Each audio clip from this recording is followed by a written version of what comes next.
Oke, sekarang lanjut ke pertanyaan ketiga ya.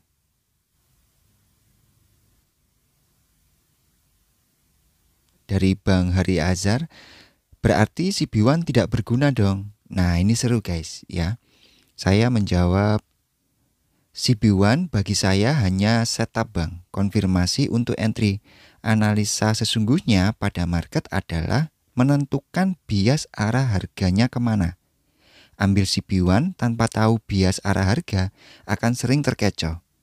Poin pentingnya di sini guys, ya, ambil CB1 atau dominan break ya, tanpa tahu bias arah harganya akan sering terkecoh. Kita pelajari di chart ya, kita tunjukkan perbedaannya supaya kita mengerti studi kasus seperti ini. Bagi saya pribadi ya guys ya, CB1 dominan break itu sebuah pola. Saya memakainya untuk konfirmasi entry saja guys. Kenapa? Coba saya tunjukkan seperti ini. Ya, anggaplah anggaplah dulu kita tidak mempelajari arah harga ya guys ya, tapi hanya belajar setup ya. Belajar dominan break dan CB1 aja, contoh seperti itu. Ya, kita hanya mempelajari pola. Teman-teman lihat di sini ada pola apa? Dominan break. Betul ya? Satu candle bullish di break oleh lebih dari 3 candle. Ini setup untuk sell. Betul? Kemudian ini ada initial break ya. Nah, ini initial break. Dia ngebreak SNR terdekat, yaitu resisten ini. Nah, ini pola apa? Pola CB1. Ingat ya, ini seumpama kita hanya belajar pola saja, belajar setup saja. Oke? Dari dominan break lalu muncul CB1. Kita akan bingung guys, kita akan nggak pede. Ini sebenarnya harga mau kemana? Anggaplah setelah terjadi dominan break kita sell, loh ini muncul setup pembalikan. Nah ini bingung guys kita guys, gitu. Lalu di sini juga ada initial break, ngebreak resisten. Ini CB1 buy. Ini initial break juga, terus resisten ini yang di break. Ini juga CB1 buy. Lalu coba cari lagi ya. Nah ini banyak CB1 guys. Ini initial break, ngebreak resisten. Ini initial break, ngebreak resisten. Kemudian ini bukan. Nah ini initial break, ngebreak resisten. Ternyata dia turun. Nah ini initial break, ngebreak support. Ini CB1 sell. Diangkat naik lagi. Nah kayak gini nanti kita akan bingung guys. Ya kita akan nggak pede dan akan merasa sering dibanting oleh market nanti. Terus ini ya candle bearish di break ini. Ini kan dominan break buy. Ya. Lalu ini initial break. Ada support ya di break. Nah, ini kan CB1 sell. Nah, kita memilih setup yang mana gitu. Tanpa kita belajar arah market structure. Kalau kita hanya belajar setup saja gitu. Jadi gini guys, bagi saya membedakan setup itu untuk eksekusi, untuk konfirmasi entry gitu loh. Sedangkan di sini saya dan teman-teman CTC belajar analisanya, belajar arah harga itu sebenarnya mau kemana sih, gitu. Nah perbandingannya itu gini guys, kalau kita belajar bias arah harga, nanti akan seperti ini jadinya. Contoh ya dari sebelah kiri ya. Oke, kita sudah menemukan ini high valid, low valid. Ini naik ya, naik, nggak ada setup pembalikan ya, nggak ada setup Fibo Musang. Lalu di sini, ini ada initial break ya. Nah ini initial break, tapi bukan dominan break ya, karena ini candlenya 2. Dia menjadi CB1 di sini. Ya, ada support yang di break. Setuju ya? Ini CB1 ya. Jadi initial break berhasil ngebreak support. ya, CB1 untuk sell. Ya. Nah, ini guys. Dia turun sampai sini, lihat. Shadownya ini. Ini sudah mengambil apa? Inducement. Betul ya? Dari candle ini inducement ya. Nah, pandangan kita sebagai SMC trader itu gini guys. Oh, ini harga naik. Ini sudah ambil inducement. Nah, ini valid. Gitu kan? Nah, sekarang kita melihat, oh di sini ada pola CB1. Saya mau tanya dulu, teman-teman tahu nggak cara entry pola Fibonacci, khususnya dominan break dan CB1? Fibonacci khusus dominan break dan CB1 itu instant entry guys. Jadi tipe entry-nya itu breakout. Jadi ketika break level tertentu, dia langsung entry. Gitu. Nah, kalau contohnya seperti ini, artinya resiko kita besar. Nah, ada lagi cara entry yang kedua, yaitu menunggu pullback sampai di apa? Inisial break-nya. Gitu guys, cara entry-nya. Nah, kebetulan ini naik ya, retest. Nah, di sini kita siap-siap untuk sell. Nah, kita menggunakan CB1 seperti itu, Bang. Bang siapa tadi ya? Bang Hari Azhar ya, kalau nggak salah ya. Jadi, bukan tidak berguna, enggak. Berguna banget. Ya, bagi saya Fibonacci polanya itu sangat berguna. Karena itu pola yang bagus untuk konfirmasi gitu loh. Nah, ini konfirmasi saya untuk apa? Mengambil retracement-nya gitu. Ambil di sini 1:3 aja guys, itu sudah terlalu mudah gitu loh. Ya. Nah, contoh seperti ini. 1:3 ini sudah oke gitu loh. Nah, ini inducement ini kita cari entry point di bawah untuk lanjut buy tren kenaikan. Contoh di sini ada order block. Ya kan?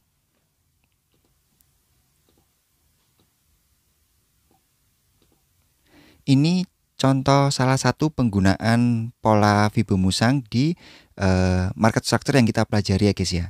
Kemudian ini, setelah harga turun retracement, kita akan tunggu nih di sini apa namanya, di entry point ini, POI ini.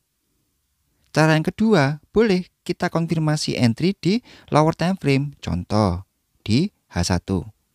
Coba kita lihat. Nah, di sini ya. Oke. Masuk ke entry point ya. Tunggu terjadi pola Fibonacci untuk konfirmasi. Kita lihat ya. Ini ya. Oke, ini ada engulfing ya. Ini termasuk apa namanya? Initial break ya. Body candle bullish ini sudah lolos ya dari initial break, sehingga ini di break. Nah, ini menjadi apa? CB1 mengkonfirmasi. Kalau di ICT ini CISD kalau nggak salah ya. Mohon maaf ya guys ya. Kalau nggak salah CISD ya CB1 itu gitu loh. Change in state delivery ya. Nah, di sini ya guys ya. Harga candle bullish close ini ya jangan kita langsung entry guys, kurang bijak ya. Contoh gini, ini pandangan Fibonacci ya. Jadi sorry guys. Bentar guys ya.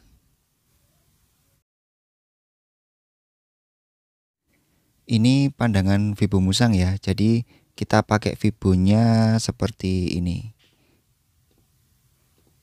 1 di close candle, 0 di shadow terluar ya. Jadi syaratnya ya, selama shadow terluar ini tidak di body break, artinya setup ini masih valid.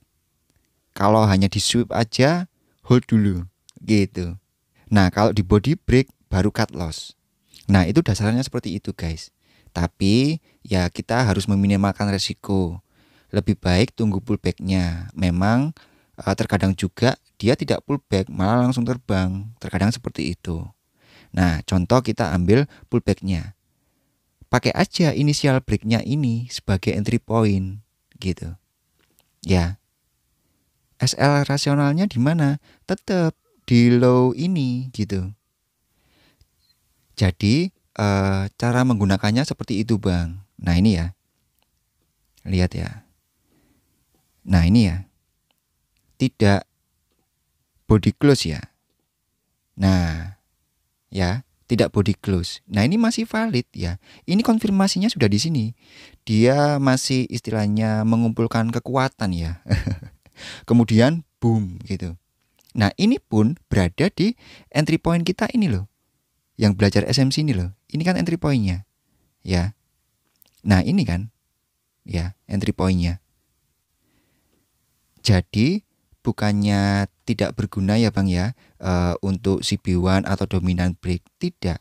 Tapi membantu kita, bisa kita gunakan sebagai konfirmasi sehingga, coba perhatikan, sehingga kita memilih setup CB1 dominant break itu pada lokasi yang tepat. Nah itu, pada lokasi yang tepat. Lokasinya pucuk gitu. Berbeda kalau kita tidak belajar market structure, kita akan bingung. Ini ada dominant break sell, ada setup pembalikan CB1 buy. Gitu. Nah, ini kita bingung. Ini ada CB1 sell, ini ada dominant break buy. Tapi kalau kita belajar juga market structure, kita pasti akan menggunakan Fibonacci Musang itu pada pucuk-pucuk gitu loh. Pada lokasi yang tepat. Cobain deh, pasti terasa bedanya kok. Contoh ya, high ini sudah di break ya. Dari sini tadi ya, sudah break. Oke, kita mendapatkan bos.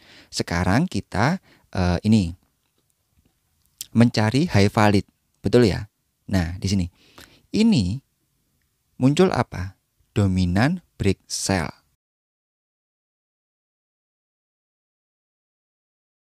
Betul ya?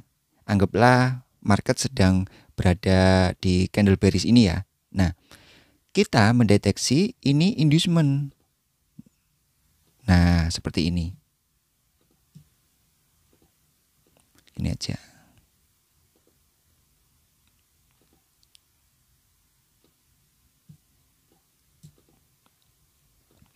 Nah, seperti ini ya guys ya.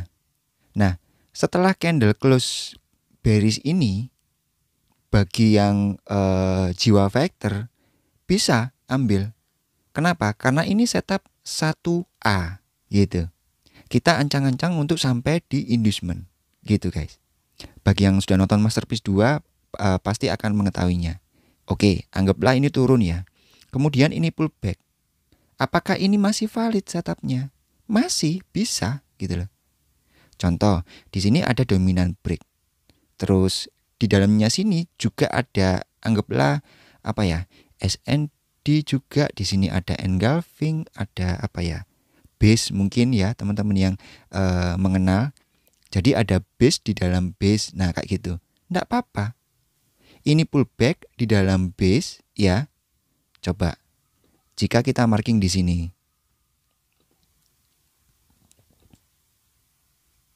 Nah perhatikan ini guys, turun ini single leg itu 1A.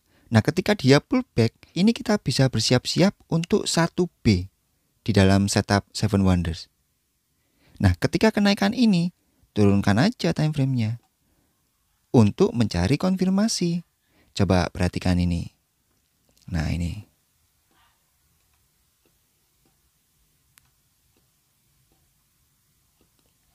Nah ini, tap langsung drop ya. Nah ini kebetulan tidak ada pola Fibonacci Musang. Dari sini ya, CB1-nya ya, dia langsung break. Coba kita lihat 30 menit ya, sekalian belajar ya guys ya. Ini kita turun 2 time frame ya. Lower time frame-nya kita turun 2 time frame. Coba kita lihat. Ketika harga retest naik sini, nah ini guys. Ini dominant break. Dominant break hajar. Ya. Gitu. Nah, yang mau saya sampaikan itu gini, kita menggunakan pola Fibonacci Musang ya, CB1 ataupun dominant break itu pada lokasi yang tepat gitu loh. Jika kita belajar market structure guys. Contoh lagi ya, ini turun belum ngambil inducement ya guys ya. Dia malah naik, membuat high yang lebih tinggi gitu. Nah, perhatikan ini. Ini ada initial break gitu. Apakah kita bisa siap-siap untuk setup 1A? Bisa.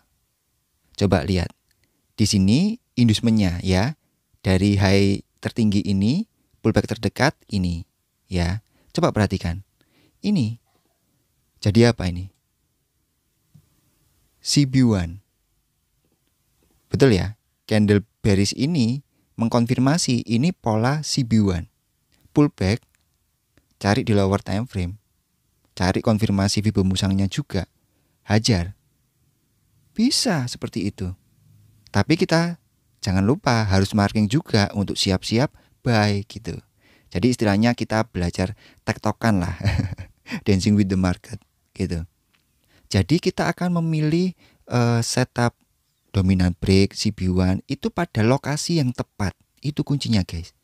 Jadi kita nggak ngasal, nggak gambling milih setup tersebut di market ini, nggak asal-asalan gitu loh. Nggak asal ketemu pola kita entry, enggak.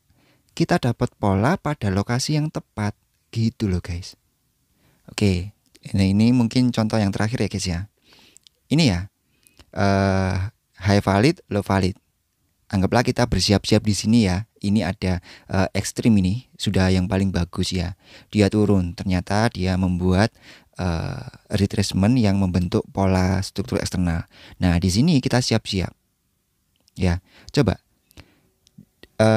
Ini, oh bukan ya, bukan dominant break ya. Oke, kita coba turunkan satu time frame untuk mencari konfirmasi. Nah ini.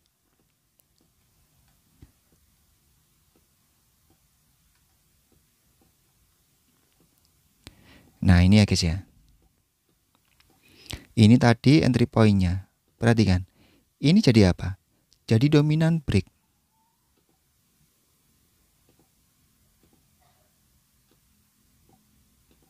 Nah, candle bullish ini ya. Ini sudah dominant break. Dia masuk ke initial break-nya, hajar setinggi-tingginya. Gitu. Nah, ini untuk konfirmasi. Jadi kita memilih, loh ini sudah tinggi nih guys. Dari perspektif H1 aja sudah tinggi nih. Sampai sini aja sudah kenyang. Ini loh, sampai sini aja loh. Sudah kenyang ini guys. Gitu. Tapi kita memilih setup tersebut di lokasi yang tepat gitu.